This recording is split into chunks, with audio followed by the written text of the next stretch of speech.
Benvenuti alla lezione numero 4 della sezione improvvisazione. Allora, abbiamo studiato a pagina 92 l'esercizio numero 4 e adesso vediamo gli esercizi numero 5 e 6. Analizziamoli sul pentagramma.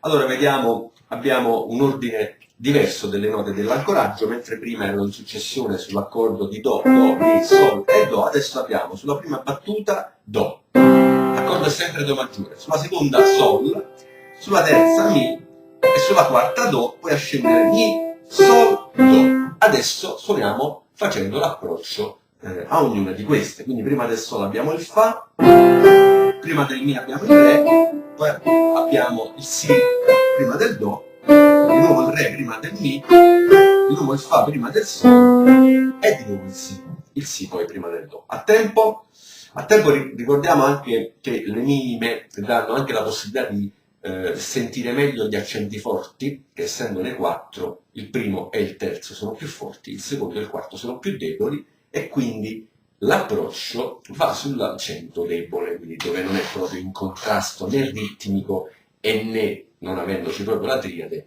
e né armonico.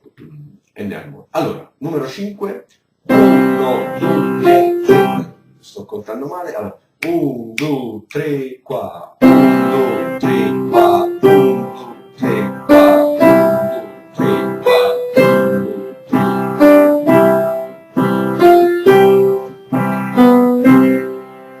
Numero 6 abbiamo un ordine diverso, prima cominciamo dal Mi, terzo grado di Do, poi ottavo, poi Sol, poi Do, Sol, Mi e Do. Quindi vedete mi sto spostando a caso tra le note dell'accordo di Do maggiore e adesso farò su ognuna di queste l'approccio diatonico. Quindi partiamo dal Mi, Si, Do, Fa, Sol, Si, Do, Fa, Sol, Re, Mi, Si, Do. Insomma, questo è proprio per muovervi tra le note di ancoraggio, inserendovi in mezzo le note di approccio per il momento diatonico inferiore, quindi la nota che sta immediatamente sotto. Quindi scegliete un accordo e fate questi movimenti, ricordate, intonate e magari scrivete, fissatela una cosa, come ho fatto io con questi due esercizi, fissatela anche se vi sembra banale,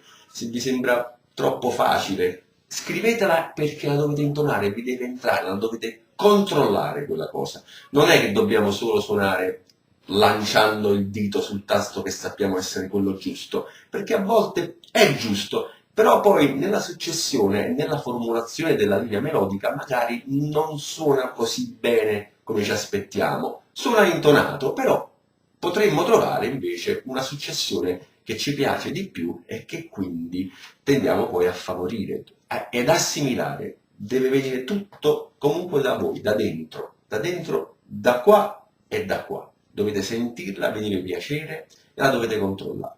Allora allenatevi su questo accordo di Do maggiore, magari ne prendete un altro in un'altra tonalità, Sol maggiore sulla scala di Sol maggiore, o anche Re maggiore sulla scala di Re maggiore, oppure Fa maggiore sulla scala di Fa maggiore, che magari sta meglio nella vostra estensione vocale, sia voce femminile che voce maschile, chiaramente, insomma ci sono delle estensioni che si preferiscono, su cui ci si sta molto più a proprio agio. Allora anche per questa lezione è tutto, vi do appuntamento alla prossima, buono studio e buona musica, ciao!